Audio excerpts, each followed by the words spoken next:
ಬಿಡದಿಯಲ್ಲಿ township ನಿರ್ಮಾಣ ವಿಚಾರ ನಿನ್ನೆ ಇನ್ನೊಂದು ಹಂತಕ್ಕೆ ಹೋಯಿತು. ರೈತರು ವರ್ಸಸ್ ಸರ್ವೆಗೆ ಬಂದಂತಹ ಅಧಿಕಾರಿಗಳು ಅನ್ನೋ ಪರಿಸ್ಥಿತಿ ನಿರ್ಮಾಣ ಆಯಿತು. ನೋಡ್ತಾ ಇದ್ದ ಹಾಗೆ ಮಹಿಳೆಯರು ತಮ್ಮ ಕೈಯಲ್ಲಿ ಪೊರಕೆಯನ್ನು ಇಟ್ಕೊಂಡು ಅದನ್ನು ಪ್ರದರ್ಶನ ಕೂಡ ಮಾಡಿದ್ರು ಮತ್ತು ಸರ್ವೆಗೆ ಬಂದಂತಹ ಅಧಿಕಾರಿಗಳ ವಾಹನ ಕೂಡ ಜಖಮ್ ಆಯಿತು.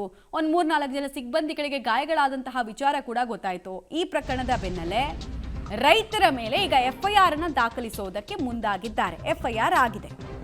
ಅಧಿಕಾರಿಗಳ ಮೇಲೆ ಹಲ್ಲೆ ಮಾಡಿದ ರೈತರ ಮೇಲೆ ಎಫ್ಐಆರ್ ಆಗಿದೆ. ಬಿಡದಿ ಠಾಣೆಯಲ್ಲಿ 20ಕ್ಕೂ ಹೆಚ್ಚು ರೈತರ ಮೇಲೆ ಎಫ್ಐಆರ್ ಆಗಿರೋದು. ಸರ್ಕಾರಿ ಕೆಲಸಕ್ಕೆ ಅಡ್ಡಿ ಮತ್ತು ಹಲ್ಲೆ ನಡೆಸಿದ್ದಾರೆ ಅನ್ನುವಂತಹ ದೂರನ್ನು ಕೊಡಲಾಗಿದೆ. ದೂರು ಕೊಟ್ಟಿರೋದು ಯಾರು ಕೇಳಿದ್ರೆ ಕಂದಾಯ ಅಧಿಕಾರಿಗಳು.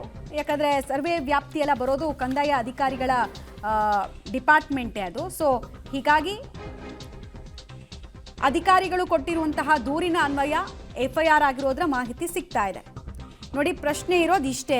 ಬಿಡದಿಯಲ್ಲಿ ಯಾರಿಗೆ ಭೂಮಿ ಕೊಡೋದಕ್ಕೆ ಇಷ್ಟ ಇದೆ ಅವರ ಭೂಮಿಯ ಸರ್ವೆಯನ್ನ ಮಾಡಿದಿದ್ರೆ ಪ್ರಾಬ್ಲಮ್ ಇರ್ತಿರ್ಲಿಲ್ಲ. ಯಾರಿಗೆ ಭೂಮಿ ಕೊಡೋದಕ್ಕೆ ಸುತಾರಾಮ್ ಇಷ್ಟ ಇಲ್ಲ ಅವ್ರ ಭೂಮಿಗೆ ಹೋಗಿ ಸರ್ವೆ ಮಾಡಿ ಎಡವಟ್ಟನ್ ಸರ್ಕಾರ ಮಾಡೋದಕ್ಕೆ ಮುಂದಾಯಿತು ಅನ್ನೋದು ಆರೋಪದ ಭಾಗ. ನಿನ್ನೆ ಅನೇಕ ಮಹಿಳೆಯರು ಮಾತಾಡಿದ್ದನ್ನು ನೀವು ಕೇಳಿಸ್ಕೊಂಡಿರಬಹುದು. ನಾವು ರೆಡಿನೇ ಇಲ್ಲ, ನಮಗೆ ಸುಮ್ಮನೆ ನೋಟಿಸ್ ಕೊಟ್ಟಿದ್ದಾರೆ ಅಂತ ಕೆಲವರು ಹೇಳಿದ್ರು. ಕೆಲವರು ನಮಗೆ ನೋಟಿಸ್ತು ಕೊಟ್ಟಿಲ್ಲ, ಸುಮ್ಮನೆ ನಮ್ಮ ಜಮೀನಿಗೆ ಬಂದು ಸರ್ವೆ ಮಾಡೋ ಕೆಲಸ ಮಾಡಿದ್ರೆ ಅಳತೆ ಟೇಪನ್ನು ಹಿಡಿದ್ರೆ ನಾವ್ಯಾಕೆ ಬಿಡಬೇಕು ಅಂತ ಕೇಳಿದ್ರು. ಸಿಟ್ಟಿಗೆದ್ದಂತಹ ಮಹಿಳೆಯರು ಕೈಯಲ್ಲಿ ಪೊರಕೆ ಹಿಡ್ಕೊಂಡು ಓಡಿಸಿದ್ರು ಅಧಿಕಾರಿಗಳನ್ನು. ಸರ್ವೆಗೆ ಬಂದವರು ಪ್ರಾಣ ಉಳಿದ್ರೆ ಸಾಕಪ್ಪ ಇಲ್ಲಿಂದ ಅಂತ ಹೋಗಬೇಕಾದ ಸ್ಥಿತಿ. ಪೊಲೀಸರಂತೂ ಸುಧಾರಿಸೋದಕ್ಕೆ ಸಾಕಬೇಕಾಗಿ ಹೋಯ್ತು. SP ಮನವಿ ಮಾಡಿಕೊಂಡ್ರು, ಬಟ್ ಕೇಳೋ ಹಂತದಲ್ಲಿ ಇರಲಿಲ್ಲ ಜನ. ಸಿಟ್ಟಿಗೆದ್ದಿದ್ರು. ಸಿಟ್ಟಿಗೆ ಪ್ರಮುಖ ಕಾರಣ ಅಂತ ಹೇಳಿದ್ರೆ, ನಾವು ಆಕ್ಷೇಪಣೆಯನ್ನ DC ಇಂದ ಹಿಡಿದು ಹೈಕೋರ್ಟ್ ತನಕ ಹೋಗಿ ಹಾಕಿದ್ದೀವಿ. ಸರ್ಕಾರದಿಂದ ಒಂದು ರೆಸ್ಪಾನ್ಸ್ ಬಂದಿಲ್ಲ. ನಾಮಕೆ ವಸ್ತೆ ಎಲ್ಲೋ ಒಂದು 2-3 ಮೀಟಿಂಗನ್ನು ಮಾಡಿದ್ರು. ಆಮೇಲೆ ಸರ್ಕಾರ ಹೇಳ್ತದೆ 80% ರೈತರು ಒಪ್ಪಿದ್ದಾರೆ ಅಂತ. ತೋರಿಸಿ ನಿಮ್ಮ ನಂಬರ್ಸ್ನ ಮೂಲವನ್ನು ತೋರಿಸಿ, ಅದು ಎಲ್ಲಿಂದ ಅಂತ. ಫಲವತ್ತಾದ ಕೃಷಿ ಭೂಮಿ ನಮ್ಮ ಸೆಂಟಿಮೆಂಟ್ ಜೊತೆಗೆ ಯಾಕೆ ಆಟ ಆಡ್ತಿದ್ದೀರಿ ನೀವು? ಕೊಡಲ್ಲ ಅಂದರೆ ಹಠ ಯಾಕೆ ಅನ್ನೋದು ರೈತರ ಪ್ರಶ್ನೆ. ಇನ್ನೊಂದು ಕಡೆ ವಾದ ಇದೆ. ಹಾಗಾದರೆ ಬೆಂಗಳೂರಿಗೆ ಸರಿ ಸಮಾನವಾಗಿ ಬೇರೆ ಊರುಗಳು ಬೆಳಿಲೇಬಾರ್ದಾ ಅನ್ನೋದು ಒಂದು ವಾದ ಇದೆ. ಬೇರೆ ರಾಜ್ಯದಲ್ಲೆಲ್ಲ ಈಗ ಚೆನ್ನೈಗೆ ಕರೆಕ್ಟ್ ಈಕ್ವಲೆಂಟ್ ಆಗಿ ಸೇಲಮನ್ನು ಬೆಳೆಸ್ತಾ ಇದ್ದಾರೆ. ಹಾಗೆ ಅದೇ ಥರ ಇಲ್ಲೂ ಬೆಳೆಸಲಿ ಬಿಡಿ ಅನ್ನೋದು ವಾದ.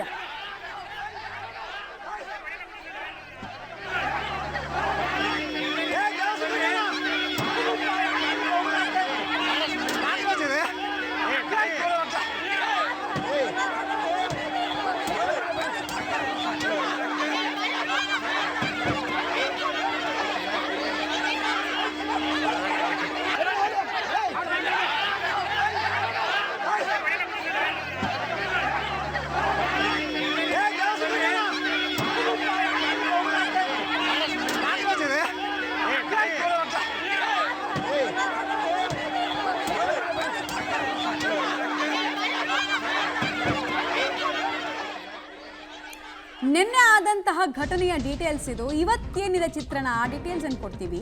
ಬಿಡದಿಯಲ್ಲಿ JMC ಸರ್ವೆಗೆ ರೈತರು ವ್ಯಾಪಕವಾದಂತಹ ವಿರೋಧವನ್ನು ವ್ಯಕ್ತಪಡಿಸ್ತಾ ಇದ್ದಾರೆ. ಯಾವುದೇ ಕೆಲಸಕ್ಕೂ ಬಿಡಬಾರ್ದು ಅಂತ ಹೇಳಿ. JMC ಸರ್ವೆ ಮುಂದುವರಿಸಿದ್ರೆ ಅದನ್ನು ತಡೆಯೋದಕ್ಕೆ ಇವತ್ತು ಕೂಡ ತಯಾರಿಯನ್ನು ಮಾಡಿಕೊಳ್ತಾ ಇದ್ದಾರೆ. ಸದ್ಯಕ್ಕೆ JMC ಸರ್ವೆಯನ್ನ, ಜಾಯಿಂಟ್ ಮೆಜರ್ಮೆಂಟ್ ಸರ್ವೆಯನ್ನ ನಿಲ್ಲಿಸಿದ್ದಾರೆ ಅಧಿಕಾರಿಗಳು.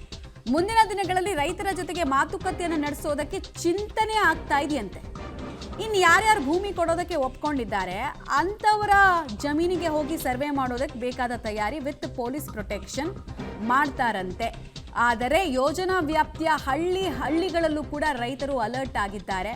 ಯಾವುದೇ ಕಾರಣಕ್ಕೂ ನಮ್ಮ ಭೂಮಿಯನ್ನು ನಾವು ಕೊಡೋದಕ್ಕೆ ರೆಡಿ ಇಲ್ಲ, ನಾವು ಜೀವ ಬೇಕಾದರೆ ಬಿಟ್ಟು ಬಿಡ್ತೀವಿ ಅಂತ ಹೇಳ್ತಾ ಇದ್ದಾರೆ ರೈತರು. ಆಮೇಲೆ ಈಗ ಪ್ರಶ್ನೆ ಇರೋದೇನು ಗೊತ್ತಾ, ಜಿಲ್ಲಾಡಳಿತ ಕನ್ವಿನ್ಸ್ ಮಾಡಬೇಕಾಗಿದ್ದು ಯಾವಾಗ, ಯಾವ ಸ್ಟೇಜ್ ಅದು? ಕೇಸ್ ಹಾಕಕ್ಕೆ ಮುಂಚೆ. ಈಗ FIR ಮಾಡಿಬಿಟ್ಟು ನಾವು ಮಾತುಕತೆ ನಡೆಸ್ತೀವಿ, ಚಿಂತನೆಯಲ್ಲಿದ್ದೀವಿ ಅಂದರೆ ಇದಕ್ಕೆ ಅರ್ಥ ಇದೆಯಾ? ಇದು ಒಂದು ವಿಚಾರ ಇದೆ.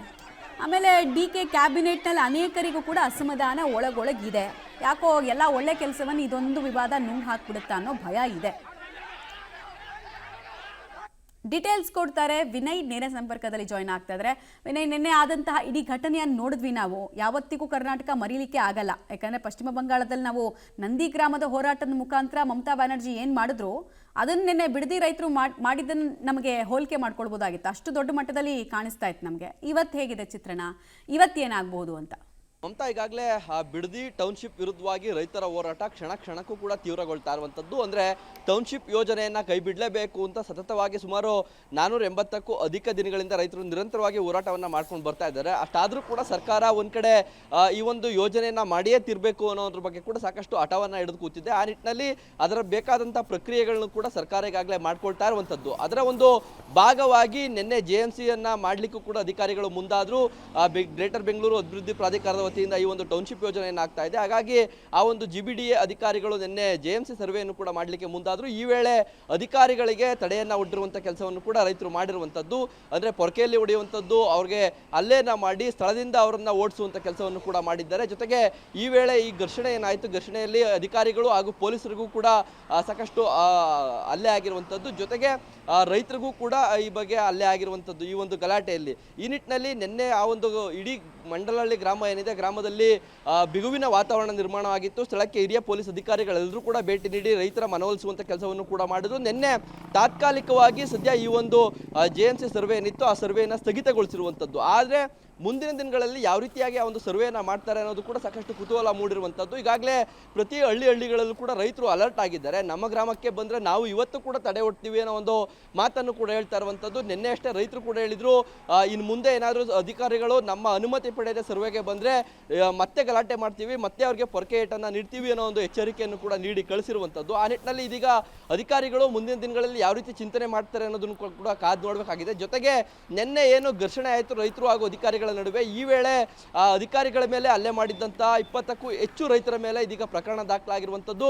ಬಿಡದಿ ಪೊಲೀಸ್ ಠಾಣೆಯಲ್ಲಿ FIR ಕೂಡ ದಾಖಲಾಗಿದೆ. ರೆವಿನ್ಯೂ ಅಧಿಕಾರಿಗಳು ಹಾಗೂ ಪೊಲೀಸ್ ಇಲಾಖೆಯ ಹಲ್ಲೆಗೊಳಗಾಗಿರುವಂಥ ಅಧಿಕಾರಿಗಳೇನಿದ್ದಾರೆ ಇಬ್ಬರ ಒಂದು ದೂರನ್ನು ಸ್ವೀಕರಿಸಿ 2 FIRಗಳನ್ನು ಕೂಡ ಈಗಾಗಲೇ ಮಾಡಿಕೊಳ್ಳಲಾಗಿದೆ. ಸುಮಾರು 20ಕ್ಕೂ ಹೆಚ್ಚು ರೈತರನ್ನು ಆ ಒಂದು FIRನಲ್ಲಿ ಸೇರಿಸಲಾಗಿರುವಂಥದ್ದು. ಸುಮಾರು ಅಂದರೆ ಹೋರಾಟ ಪ್ರಾರಂಭ ಆದಾಗಿನಿಂದಲೂ ಕೂಡ ಸಾಕಷ್ಟು ರೈತರ ಮೇಲೆ FIR ಆಗಿರುವಂಥದ್ದು. ಇದೀಗ ಮತ್ತೆ 20ಕ್ಕೂ ಹೆಚ್ಚು ರೈತರ ಮೇಲೆ FIR ಆಗಿರೋದು ಕೂಡ ರೈತರ ಆಕ್ರೋಶಕ್ಕೆ ಕಾರಣವಾಗಿರುವಂಥದ್ದು. ಆ ನಿಟ್ಟಿನಲ್ಲಿ ದಿನೇ ದಿನೇ ಬಿಡದಿ ಈ ಒಂದು ಹೋರಾಟ ತೀವ್ರಗೊಳ್ತಾ ಇರುವಂಥದ್ದು. ರೈತರ ವಿರೋಧದ ನಡುವೆ ಕೂಡ ಸರ್ಕಾರ ಒಂದು ರೀತಿ ಹಠಮಾರಿತನವನ್ನು ಬಿಡ್ತಾ ಇಲ್ಲ. ಹಾಗಾಗಿ ರೈತರ ಕಿಚ್ಚು ಕೂಡ ಹೆಚ್ಚಾಗ್ತಾ ಇದೆ. ಜೊತೆಗೆ ಮತ್ತೊಂದು ರೈತರ ವರ್ಗ ಏನಿದೆ, ಯೋಜನೆ ಬೇಕು ಅನ್ನೋ ರೈತರ ವರ್ಗ, ನಮಗೆ JMC ಬೇಕು ಅನ್ನೋ ಒಂದು ಒತ್ತಾಯವನ್ನು ಕೂಡ ಅವ್ರು ಮಾಡ್ತಾ ಇರುವಂಥದ್ದು. ನಾವು ನಮ್ಮ ಭೂಮಿಯನ್ನು ಅಳೆಯೋದಕ್ಕೆ ಅನುಮತಿಯನ್ನು ಕೊಡ್ತೀವಿ, ನೀವು ಪೊಲೀಸ್ ಪ್ರೊಟೆಕ್ಷನ್ ತಗೊಬಂದು ನಮ್ಮ ಭೂಮಿಯನ್ನು ಅಳತೆ ಮಾಡಿ ಅನ್ನೋ ಒಂದು ಮನವಿಯನ್ನು ಕೂಡ ಅವ್ರು ಮಾಡ್ತಿದ್ದಾರೆ. ಹಾಗಾಗಿ ಇದೊಂದು ರೀತಿ ಜಿಲ್ಲಾಡಳಿತ ಹಾಗೂ ಪೊಲೀಸ್ ಇಲಾಖೆಗೆ ಧರ್ಮ ಸಂಕಟ ಆಗಿದೆ. ಅಂದರೆ ಅನುಮತಿ ಕೊಟ್ಟಿರೋರ ಜಮೀನು ಅಳತೆ ಮಾಡೋಕ್ಕೂ ಕೂಡ ತಡೆ ಒಡ್ತಾ ಇರುವಂಥದ್ದು. ಒಂದು ರೀತಿ ಅವರಿಗೂ ಉಭಯ ಸಂಕಟ ಆಗಿರುವಂಥದ್ದು. ಮಮತಾ, ಧನ್ಯವಾದ ವಿನಯ್ ತಮ್ಮೆಲ್ಲ ಮಾಹಿತಿಗಾಗಿ.